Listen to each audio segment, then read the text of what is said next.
The story here seems to be that Apple's not as far along as they'd expected.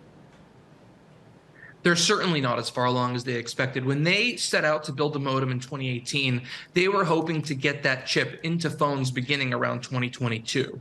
That got delayed a bit through 2023, right? And you can see that in the supply agreement they reached with Qualcomm in 2019 as part of that royalty lawsuit settlement. But the anticipation was to begin getting that modem in flagship iPhones by the end of this year or early next year. And my anticipation is they'll still be able to begin rolling out that modem probably at the beginning of 2025, if not the tail end of 2025. And they wanted to give themselves a little bit of leeway agreeing through 2026. Now, you have to look at Apple and how many devices they have. They have several SKUs of the iPhone. They have many SKUs of the iPad.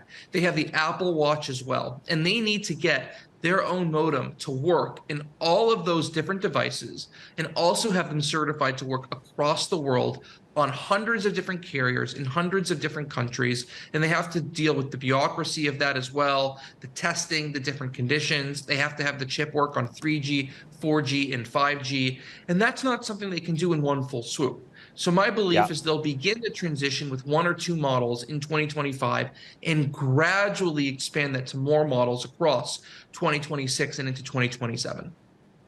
Mark, Ian, bear with me. This is what Qualcomm said this morning in their statement. This agreement reinforces Qualcomm's track record of sustained leadership across 5G technologies and products. And as Ian outlined, the deal carries through the 2026 generation of iPhone. And as Mark, you just outlined, you think that this will be phased with Apple. Where does the modem sit within Apple's other activities in silicon? Because actually, I think what we expect in 24 hours' time is more proprietary silicon from Apple going into the latest handsets.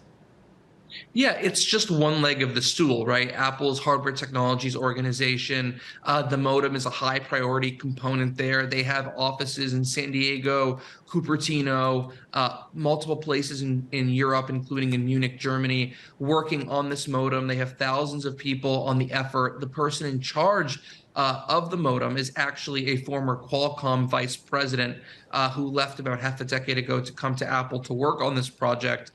Johnny Srouji, who is Apple's senior vice president of hardware technologies, who oversees all the custom silicon.